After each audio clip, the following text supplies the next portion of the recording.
Coucou les petits loups! Alors, est-ce que vous connaissez le chaboté? C'est un grand classique que l'on va découvrir ensemble aujourd'hui. Suivez-moi!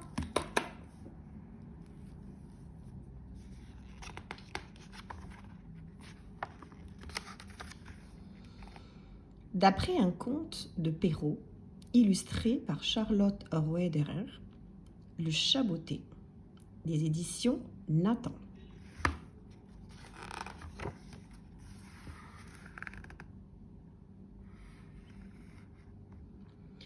Il était une fois un vieux meunier qui avait 3 garçons. Quand il mourut, il leur laissa un moulin, un âne et un chat. L'aîné eut le moulin, le second hérita de l'âne et le dernier du chat. « Ce n'est pas juste, » gémit le plus jeune. « Mes frères peuvent gagner leur vie avec un moulin ou un âne. Moi, je ne peux rien faire de ce chat. »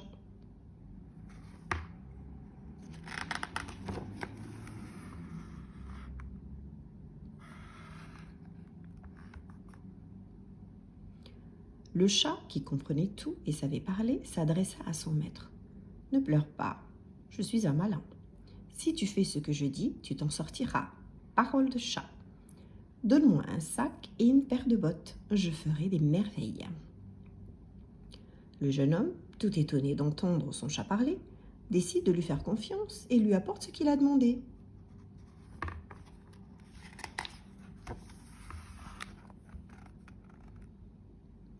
Le chat enfila ses bottes, mit le sac sur son épaule et disparut dans les forêts. Arrivé dans un bois, il remplit son sac de son, puis se coucha et fit le mort. Bientôt, un lapin, pas très futé, rentra dans le sac, croyant faire un festin. Tout à coup, tout à trac, le chaboté ferma le sac.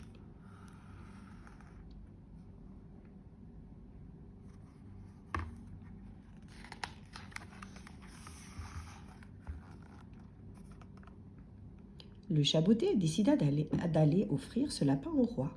« Sire, je vous apporte ce lapin de la part du marquis de Carabas, » dit le chat en faisant sa plus belle révérence.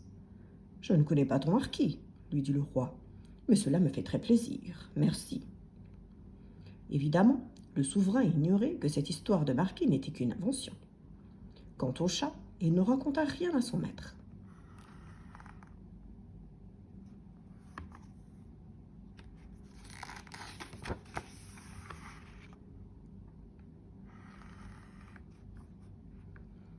Un autre jour, le chat repartit à la chasse. Il se cacha et tint son sac rempli de blé ouvert.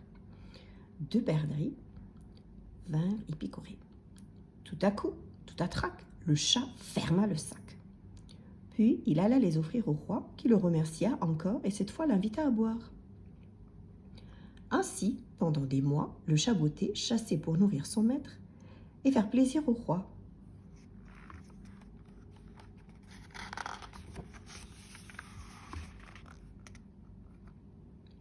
Un matin, sachant que le roi allait se promener au bord de la rivière avec sa fille, le chaboté dit à son maître : « Voici le moment de tenir ma promesse. Faites ce que je vous dis sans poser de questions. Aujourd'hui, nous irons à la rivière où vous vous baignerez. »« Je ferai ce que tu voudras, mon chat, » répond le jeune meunier. Pendant que le jeune homme se baignait, le roi et sa fille passèrent près de là. « Au secours, au secours !» crie le chaboté. « Voilà monsieur le marquis de Carabas qui se noie. »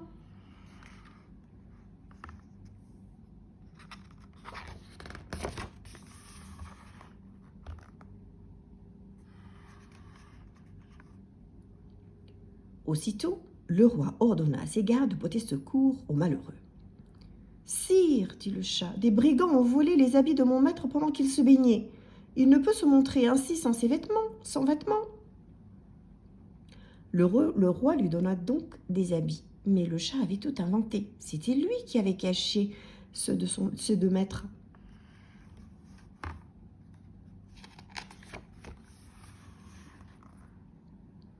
Vêtu si richement, le meunier avait belle allure. Sa Majesté l'invita à la promenade, et la princesse le trouva si beau qu'elle tomba amoureuse aussitôt. Le chat prit de l'avance sur le chemin et alla dire aux paysans. Dites au roi que tout ce qu'il voit est au marquis de Carabas. Sinon, vous serez hachés menus et transformés en chair à pâté.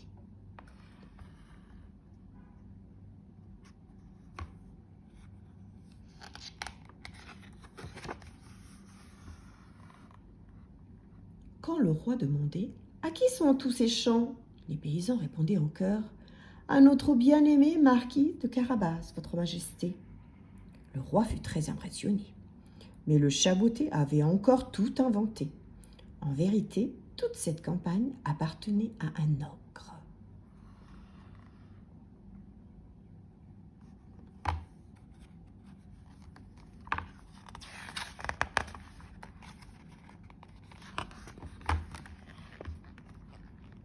Le chat alla rencontrer cet ogre dans son château.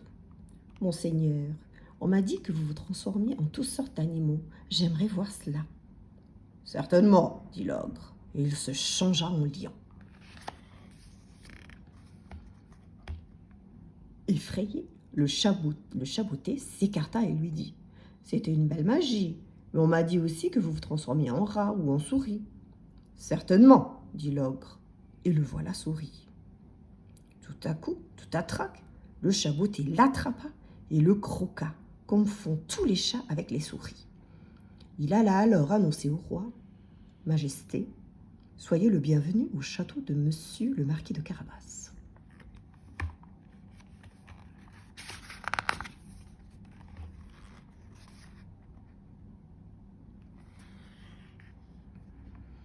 Le roi fut ébloui par toutes ces richesses.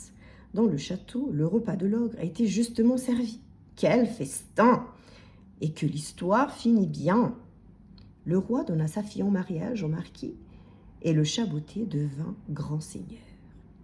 Voilà ce que nous apprennent les histoires. Un meunier bien habillé peut épouser une princesse. Et s'il lui manque la richesse, il lui suffit d'avoir un chat.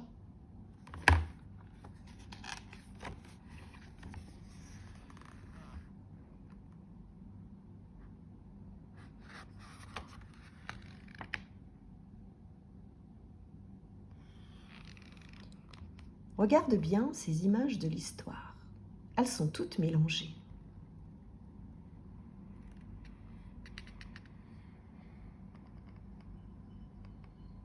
Amuse-toi à les remettre dans l'ordre.